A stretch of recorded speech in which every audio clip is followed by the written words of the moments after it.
Well, Merry Christmas, everyone. Hope you guys had a great Christmas. I took last week off to spend time with the family. It was great. I was in Oregon. We went back to the West Coast to visit some family. I live now on the East Coast, but grew up on the West Coast. And so we went back there to spend some time with the family and celebrate early Christmas. It was great. I got sick, as you can tell, traveling in the airplane and all that good stuff. So I apologize in advance for you having to listen to this terrible head cold. I think it's going around everywhere, man. Everybody's getting sick. Anyway, great to be back here with you guys. We're going to wrap up the year. I've got some thoughts pressing. I'm actually teaching at church on Sunday in a couple days, and I've got some thoughts kind of stirring in my soul that I wanted to share with you guys that I think might be helpful for you as you're jumping into this new year. I do want to say that we're about 50% of our way of our fundraising goal. And so I just want, dude, so many of you have given a donation, which is massively helpful in helping us continuing to help men find healing. I'm getting so many encouraging emails from guys who are actually finding healing. Stuff that they thought they would take to the grave, they are confessing to a brother, to their wife, things that they've buried for things they've buried for decades that have maybe been passed on for generations. They're bringing to the surface and just letting God heal. And so it's been really, really encouraging. And your gift and your donations allow us to keep doing that. Like you're part of other guys finding that kind of healing. So thank you for that. But even more than that is when you make a donation, there's like a little box there where you can leave a note. And not every guy leaves a note. But some of you have been leaving me these notes. And it's been so encouraging, man. I've told you guys this if I've met you at a conference or a retreat or something, but like I'm in my room right now. I started the Dad Tired podcast in my living room, and now I'm in my room. And so I'm literally just like staring at my computer in my room. And so I talk here and I'm going through my own stuff and I'm trying to process my own life and what it means to follow Jesus. And I'm just like, I get on here and in so many weeks, pretty much every week, I feel like I'm rambling at my computer. And then I hit publish and it kind of goes out into the world. And you never know, like Monday hits and I'm like, was that the amount of sleep that I've lost, or I'm driving? I'm like, I'll just be thinking to myself, like, dude, what did I even say? Like, was that helpful at all? And so it's hard to get like feedback is what I'm trying to say. And so not that I'm asking for your feedback. I always feel weird like saying, hey, leave a 5-star review. I know a lot of podcasters do that. And I get it because you have to that's algorithms work that way. But that always feels weird to me, just personally, like asking you to leave me a review feels weird.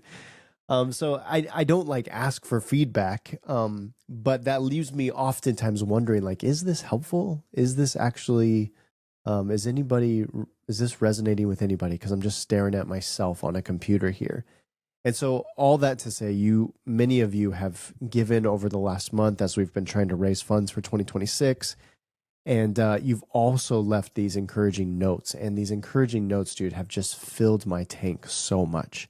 It reminds me that God is working through this ministry, that we are seeing healing, that so many men, you guys, you're just the kind of the quality of a man is usually not to ask for help. It's not to make like some public Facebook posts or social media posts about all the healing that you're finding in your life. And so many of you are like, you're quietly going through this stuff. You're quietly thinking about this stuff. You don't have a lot of men to process and you're not processing publicly, but internally in the quiet places, you really are finding healing.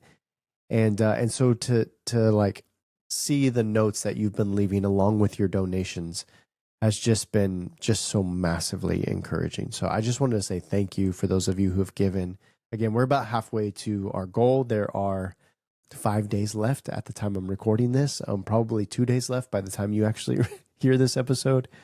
And yeah, so it is what it is, man. We'll just trust God to be faithful, and he'll provide for us what he needs to provide as we step into this new year and keep trying to help guys find healing. So anyway, yeah, that's that. Let's jump in. I am a big fan of the new year and New Year's resolutions. And I know some people think that's cheesy. It's like, why start a new year? For whatever reason, it might be my personality type. it feels like a clean slate to me. Like 2025 was a pretty rough year for me personally.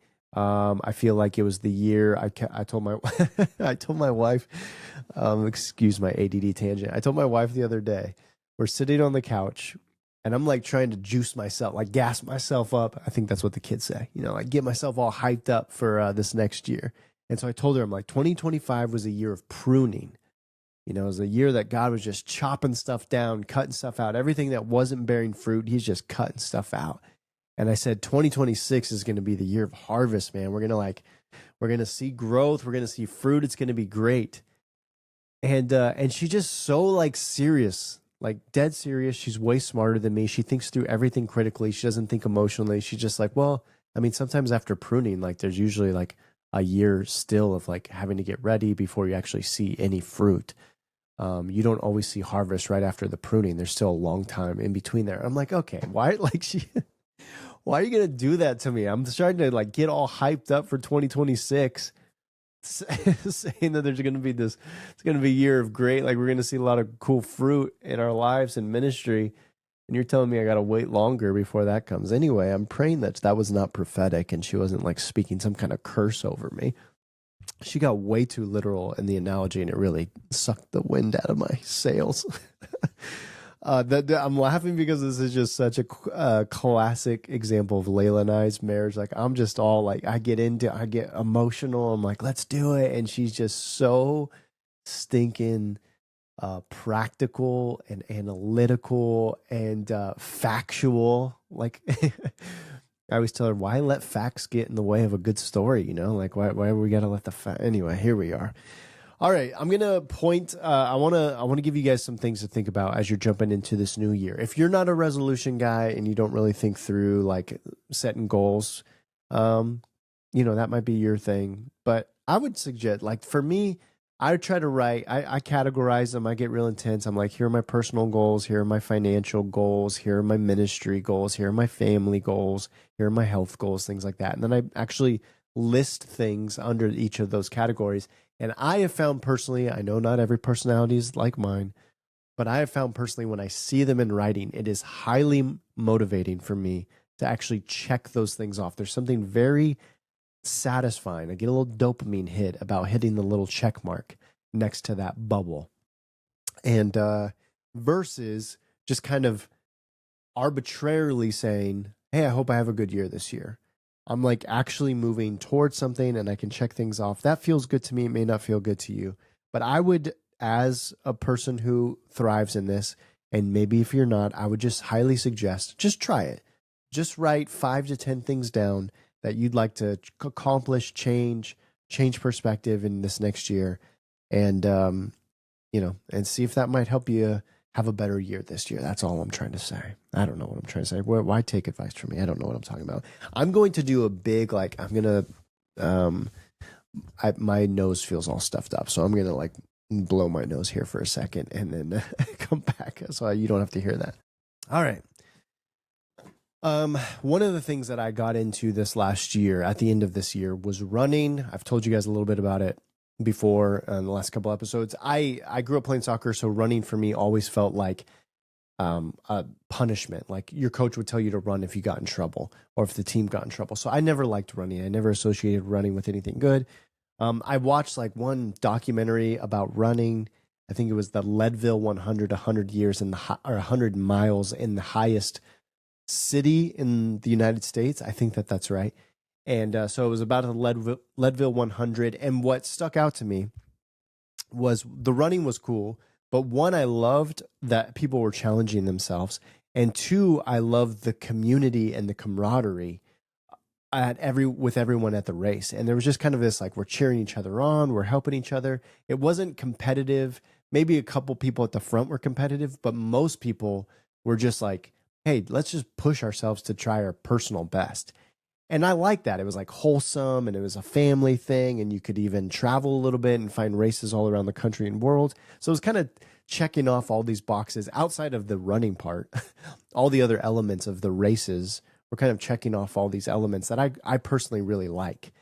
And so I've been on this healing journey. I've cut out all social media. I've cut out all news. I have like no dopamine hits outside of just like what would be natural and wholesome. I'm really trying to protect. If this isn't a natural dopamine hit, I don't want it. And so running kind of hit that box where it's like, this feels like a natural, wholesome, cool thing to get a part of. So I just started running.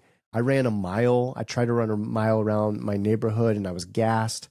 My neighbor is an ultra marathon runner, and he runs like these 100-mile races all over. And so I text him and I was like, bro, I'm nervous to text you because you know you're going to push me way too hard, but I'm kind of getting into running. What do you think? And then he just went full force. He's like, he became my coach. And so I started running with him, and he got me all hooked up with Garmin watches and shoes and all the things. All that to say, forgive my rambling here. And all that to say, so I've been running pretty consistently over the last, I don't know, 4 or 5 months. Got a couple races under my belt. I might, if you're watching on Spotify or YouTube, I've got a little thing over here in front of my computer so you can't see it. Like my very first medal and my first bib. That's a number, by the way. I didn't know what a bib was. You know, that's how not into running I was. But I got my bib and I got my number. I might put that behind me just because it's something I'm proud of. So I started running, got a couple races under my belt. One of the races I ran was just a race here in town. It was a 10K, which is, you know, I feel like I'm constantly doing math. 10K, which is 6 miles. And so my son and I ran that. That's the other part of it. He's almost 15. We've been doing this together. It's been a very cool father-son bonding experience for us. We're signing up, we're training together, we're running together. It's been very, very fun. So we're running this race. We're doing the 10K, and I'm texting my wife as we're coming into the last lap. And I text her, I pull up my phone, I text her, I say, hey, we're about a mile out, be ready, get some video. Mainly my son really wanted her there to encourage her or encourage him. So that meant a lot to him. So I tell her we're a mile away. So we come around the bend. It's like through a forest. The race was through like this forest. So we come out of the forest, and it gets back into where all the crowd is, where all the people, the spectators, the family and friends are waiting. So we're coming around this corner at the last bend, and I'm scanning the crowd, looking for Layla and my girls, and I can't find them. And all of a sudden, at the very end, right at the finish line, I see Layla, and she just looks completely disoriented. Like, she looks almost panicky, and I'm guessing in my brain, I'm thinking she doesn't know where I am or where to look. And I always kind of make fun of her for all kinds of different things. We tease each other a lot in our relationship. It's always been part of our relationship. So I'm like, here we go again. She doesn't know where to look. She doesn't know where to like film. She's not a big picture taker. She doesn't know how to take pictures or videos. So I'm like, oh my gosh, she's going to miss this opportunity. So I'm literally just yelling at her. I'm like, Layla. I'm like screaming, Layla. And she's like kind of just disoriented, looking around. And I'm coming up onto the finish line. I'm within the last 50 feet of the finish line. And I'm like, Layla. I'm right up next to her. I'm like, Layla. And she kind of looks up at me, and she looks almost like shocked in her face, or she just like, she's giving me weird body language. So she looks at me, and I'm like trying to like, here we are, basically like, get the video. This is it. This is the moment. Get me and Elijah.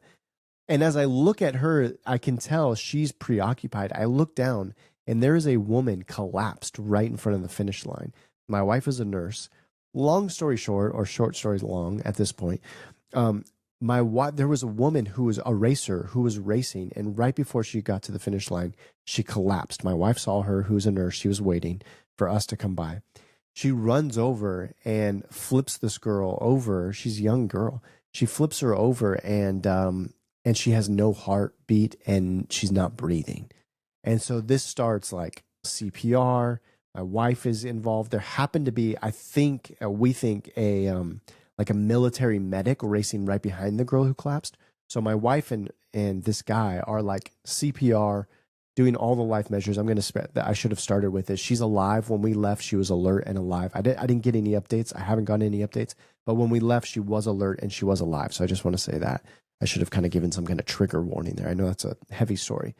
But anyway, my wife is resuscitating this woman, and here I am like, Layla, just looking like an absolute idiot as I'm crossing the finish line, completely clueless. And you can see I'm actually recording my son, who is in front of me, across the finish line. And so you can hear me yelling for Layla, and you can see everything that's going on.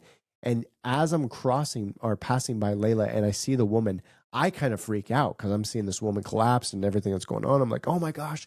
Layla is calm. She's like, the reason she's disoriented is because some guy, her husband, is yelling at her as she's trying to calmly save somebody's life right now. And the reason I tell you this very long-winded story, one, the woman is okay. I think, again, she was alert. I should have got more updates before I recorded this episode. She was alert by the time we left. But the reason I'm telling you this is because Layla, the amount of times this has happened, Layla's actually won awards from the hospital because of the time, like her heroic efforts over the last 16 years I've been married in ways that she's helped to save people or help comfort people or rescue people at different times. And her reputation over these 16 years of me being married to her is when crisis happens, she goes like ridiculously calm. She stays laser focused and calm. She's not freaking out. Here I am screaming. Even when I see the woman, I'm like, oh my gosh, I'm like, I don't know what to do. I'm of zero help. My wife is there. She's calm. She's helpful. And the reason I'm telling you this is because you get to know somebody's reputation when the hard stuff happens. In fact, the hard stuff kind of squeezes out of you who you really are. I used to have this teacher in high school who would tell me, you don't know what flavor the tea is until it hits the hot water. And when it hits the hot water, that's when you know what it's really like. And this is true for us as men. Like, how many times have we convinced ourselves we're a certain way? I would be faithful to God no matter what. This was Peter, right, in the scriptures. No matter what, Jesus, I would never deny you. But then when soldiers come to arrest Jesus, or a little girl accuses him of being a Jesus' disciple, he bails and he denies Jesus. You don't really know who you are or what you're like until the hard stuff hits. And the hard stuff, the hot water, kind of wrings out the truest part of who you are. And so there's our reputation. If you just look at your own life, like what is my reputation like over my life? And I would say, if I'm just being honest with you guys, I didn't like my reputation. I didn't like who I was over the last almost 40 years of my life when hard stuff hit. I didn't really like my reputation at any time, but especially when hard stuff hit. And so if you would really look at, I remember when my teacher would say that, even back then as a 17, 18-year-old kid, when they would say, like, you don't really know who you are until you hit the hot water. I didn't like that saying because I was like, I don't know if I like who I am during that. So just ask yourself, like, when you think about your own reputation over your life, generally speaking, and also when the hard stuff hits, what flavor are you? What kind of tea are you? When the stuff hits, when the hard stuff hits, when apathy hits, when anger hits, when hardships come, when something comes into your life, when you look back at your reputation, who are you? Like, what is your reputation? What's your go-to? What could be said about you if you're just looking at your life objectively? And then, as followers of Jesus, we ask, well, what's God's reputation like? I want to give you a couple, just very quick, because I've already rambled a lot here. I want to give you very quick kind of overview of what God's reputation is like and why this would make sense for you as you jump in to 2026. You've heard me talk about this a million times, but you see in the very beginning of the Bible is one big story about God and God's reputation. So at the very beginning of the Bible, God creates everything. It's awesome. Adam and Eve, sun, moon, stars, oceans, galaxies, all this stuff. Everything's perfect. Adam and Eve are exactly as God designed them to be. Marriage is exactly as God designed it to be. Relationships between humans and God is exactly as God says, as he designed it to be. It's all perfect. Then, as we know, humans turn their back on God. Eve takes a bite of the apple, the fruit. She passes it to her husband. He eats. All of creation falls apart. I've said this a bazillion times in books, sermons, on this podcast. The Bible should have ended there. And what do you see right at the very beginning of the Bible? Adam and Eve hiding. So interesting. Nobody taught them to hide, but their first instinct is to get behind some bushes, behind some fig leaves. Their reputation, their instinct to their own sin is fear and shame and hiding. What is God doing at that exact same moment? All of creation, everything he created, unraveling. What is God doing? Well, God is taking a walk in the garden. And that language there, even the taking a walk, it's not like he's running, he's not huffing and puffing. He is the equivalent of Layla as the woman drops. Calm, collected, even more than Layla, because Layla's kind of getting distracted by me screaming at her as I'm crossing the finish line. What is God doing as all of his creation is unraveling? He's taking a walk in the cool of the day. And then he says something so powerful to Adam and Eve. Where are you? Not what have you done? Not get away from me. Not you're in timeout. Not I'm leaving. Not here's a bolt of lightning. For sure, there's consequences to sin. But in the moment, God is taking a walk in the cool of the day, the Bible says, and he says, where are you? It's a very relational question. The question is essentially, I want to be near you. So where are you? Why are you hiding? Of course, God knows where Adam and Eve are. He knows everything. The heart of the question is relational. The heart of the question is, I want to be near you. Why are you pulling away from me? And what were they doing? They were pulling away in their sin and their shame and their guilt and their fear. And God, his reputation is to draw near. Well, how do we know it's his reputation? Because instead of the Bible ending there, you fast forward and you see God leading a group of people called the Israelites through the wilderness, through the desert. As he's doing that, he's constantly performing miracles for them. Over and over again, they keep feeling like, God, or Moses, why did you bring us out here? We're going to die out here. We're going to starve out here. We don't have anything to eat or drink. And what does God do? He rains bread from heaven. He parts seas so that they can be rescued from their enemy. He provides water for them. He's constantly, miraculously taking care of them. And you would think at this point, the Israelites would be like, okay, all right, I get it. God, no matter what, even when we're scared, we're not going to pull away from God. Even when we're confused, we're not going to pull away from God. Even when things don't make sense or we can't really see the future, God's reputation is that he's good to us and he takes care of us. And yet, what do you see happen? Moses goes up to get the 10 Commandments. He comes back down. They have gathered all their gold, all their jewelry, and they have formed a golden calf and they start worshiping a cow. Now, again, if the Bible didn't end on the first pages, it should have certainly ended here, because God could have said, seriously, what are you doing? What are you doing? I've parted seas for you. I've rained bread from heaven. I've given you water out in the desert. What are you doing? And instead, God says, let me pitch a tent near you. Let them make for me a sanctuary, Exodus 25:8. Let them make me a sanctuary that I may dwell in their midst. Crazy. The God of all creation, who's taking a walk in the garden, is now asking to put stakes in the dust, in the wilderness, not with perfect people, but with sinful and broken people. God says, I want to dwell in your midst, even as you're broken. Fast forward, you see rebellion all throughout the scriptures, people of God constantly rebelling. God, again, should have said, I'm out. But then what does he do? He shows up in flesh and blood, which is what we just celebrated, Christmas. The Emmanuel, God with us. This is crazy.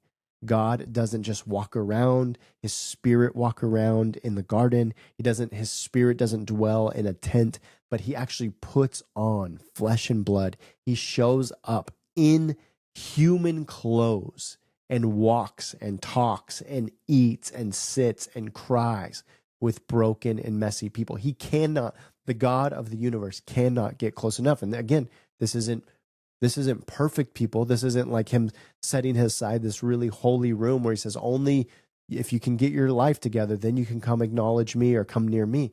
God puts on human clothes and then just keeps getting closer and closer to humans. He's washing their feet. He's near to them. He's drawing near to them. And what do you see?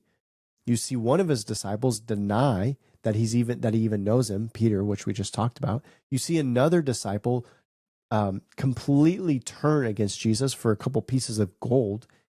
And at that point, again, you'd be like, all right, Jesus, as he's on his way to the cross, would be like, listen, this is getting a little too much. Like, I remember back in the garden, you did that whole thing and I tried to redeem it and you guys kind of got messy. I should have ended it there, but I didn't. Or maybe in the wilderness when I I performed all these miracles for you, and then you made some golden cow. That was super weird. I don't know why you guys did that. Maybe I should have ended my relationship with humanity there, but I didn't. I put a tent in the middle of you, and God dwelled among you. And now I've shown up in flesh and blood. I've washed your feet. I've walked on water. I've fed you. I've done miracles. I've raised the dead. I've healed the blind. Like, I've done all these things with you and for you. And you're saying you don't even know me? You're turning me in for a couple coins? Like, right there, God could have said, okay, I'm out. Like, this has been a great story thus far, but I'm out. But what does God say? He actually says in John 14:16, I will ask the Father, and he will give you another helper to be with you forever. And then listen to what he says. I will not leave you as orphans. I will come to you. So Jesus is preparing for his crucifixion. The disciples don't like that language. They don't like the idea that Jesus is leaving them. And he says, I'm not leaving you. Orphans have nobody near them. Orphans have no father and mother near them. That they're defined by their absence. But you, I'm not leaving you as an orphan. I will be near you. I will be with you. I used to sit with you or next to you. We'd have a meal together. I used to walk with you. Now, not only am I not going to leave you, I'm going to put my spirit in you. Wherever you go, I go. Wherever you go, my spirit is inside of you, and I'm going with you. God of the Bible cannot get close enough. This is his reputation. And finally, the whole story ends in Revelation 21, where God says, behold, the dwelling place of God is with man. God comes back, and he makes his dwelling place among men again. From literally the very first pages of Scripture to the very last pages of Scripture, God has a reputation of drawing near to broken and messy people over and over and over again. And this is why it matters. Your reputation, when you feel shame, is to pull away from God, if you're like me. Your reputation, if you're like me, is to numb out when you feel any kind of shame, guilt, sadness. Your reputation is to hide behind some fig leaves, and your fig leaves might be to distract yourself, to numb yourself, to isolate yourself, to scroll on social media. And God's reputation is to draw near to you. And so we never, if we read the Bible and we get to know the God of the Bible, we can't, in fairness, we can't accurately say, where is God? God is always drawing near to his people. Instead, we have to say, what is the reputation of man?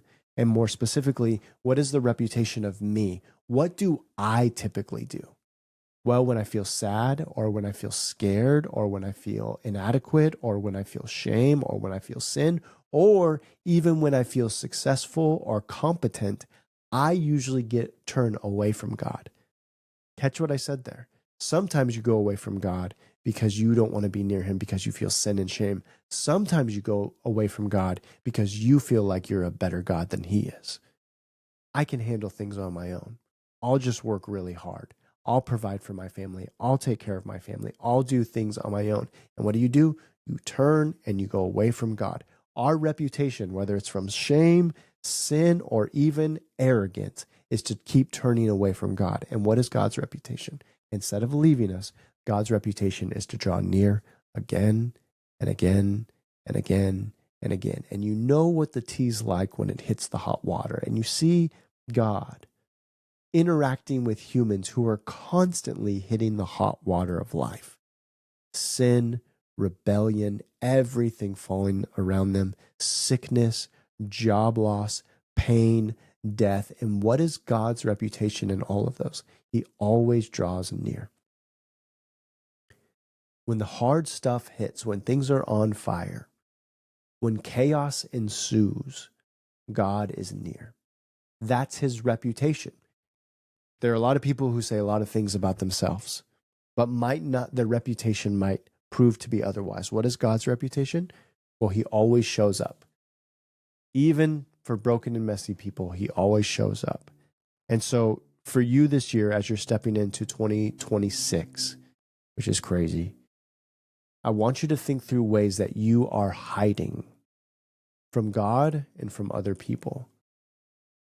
When do you most hide? Is it when you feel shame? Do you stop praying? Do you stop going near to God? Do you stop going to church? Do you stop talking about God to your wife and your kids and other people?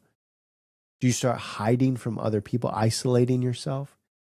Is it when you're in sin? Is it when you feel like you're not really in the Bible enough or praying enough? Is it when you're just so focused on work? Is it when you're scared and you kind of go into, I have to fix it mode? We don't have enough money. I have to fix everything on my own. I got to take care of us on our own. Is it when you're crushing it? You're like doing a great job at work and you're making lots of money and you're doing the sales and you're climbing the ladder and, oh shoot, I haven't thought about God in like weeks or months. You've convinced yourself you're a better God than God is.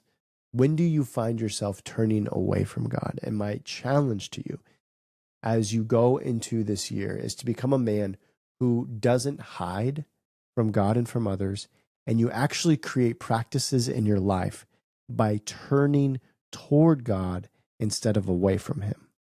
So whenever you feel the urge, like we were talking about, to scroll, to distract, to numb out, to isolate, instead you just say something like, God, you're here. One thing you can do, I know this feels kind of like, I don't know, hippie, or I don't know what this is kind of a weird thing. A lot of guys don't talk about this kind of stuff. But one of the things you could do is literally just open your hands.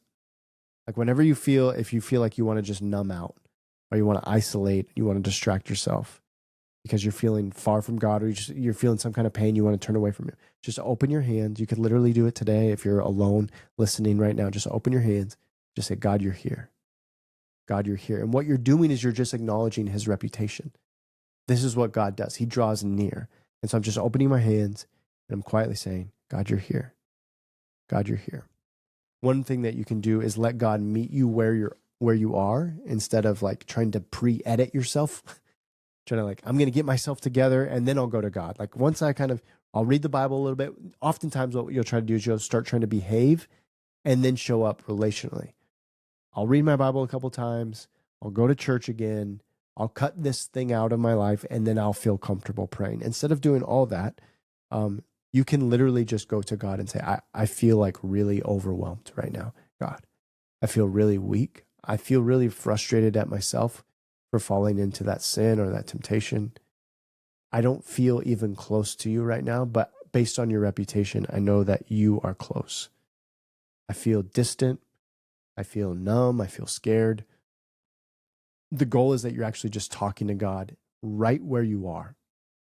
Why? Not because this is like fluffy Christianity, but because you know God's reputation. You know he is near. That's his reputation. He always draws near. He can't get close enough. His spirit is in you. It keeps drawing closer and closer to you. Like this is God's reputation. And so just to stop and say, okay, God, I don't feel all the things I want to feel right now, but I trust you. And I know you're near based on your reputation. And so I'm giving you all of who I am right in this moment, regardless of like where I think I should be. At the end of the day, we have to become men who trust God's reputation more than we trust our instincts. Our human instincts are to turn away from God. Again, whether that be from shame, fear, or arrogance. And instead, we are just relying on the truth of God, the truth of the scriptures. What is God's actual reputation? Well, God draws near. And so as a man who's trying to find healing, to try to lead his family well, I know that I have all kinds of tendencies to turn away from God, to hide from God, to go the opposite direction. And this year, I want to be a man who comes out of hiding more and more. I want to be a man who keeps showing up honestly, keeps showing up for God, with God, and for other people and with other people. I don't have to try to get my life all together. I don't have to try to show up perfect. I just have to say, all right, God, I know your reputation, and that's what I'm counting on. My reputation is flaky. I'm like all the people in the scriptures. My reputation is flaky. Your reputation, God, is faithful. Your reputation is being a God who keeps showing up from the very first pages of the scripture to the very last. And so I'm not going to hide from you. When everything in me wants to hide or numb or scroll or be apathetic, turn away from you, arrogant, God, instead of doing all of that, I'm going to draw near to you. Put up my hands, God. I know you're here. God, you're here. God, you're here. And so this year, man, would this be the year that you stop hiding? Would this be the year that you lean deeply into God's reputation of being near broken and messy people? God wants to be near you. Just hear me on that. God wants to be near you. And I'm not saying that as a cheesy bumper sticker. I'm not saying that as a thing that a cool little slogan you can put on your mug. I'm just saying that theologically from the Word of God. His reputation is that he wants to be near you. This is who the God of the Bible is. He keeps drawing near to his people. And so for you, if you feel like you have turned away, if you feel like you've numbed out, if you feel like you're scared or you're hiding, would this be a year that you actually turn toward God? In all the ways, turn toward God. Come out from hiding behind the fig leaves and say, God, I'm just going to trust your reputation. I know my reputation is not great, but I'm not going to rely on that. I'm going to rely on your reputation, and I'm going to trust that you want to be near me. And when I'm near you, things get better. When you're near Jesus, things get better. So come out from hiding and draw near to Jesus. I love you, brother. I got some surprises, some exciting things in store right at the beginning of 2026. So make sure you're subscribed and hanging on for that. I'll see you then.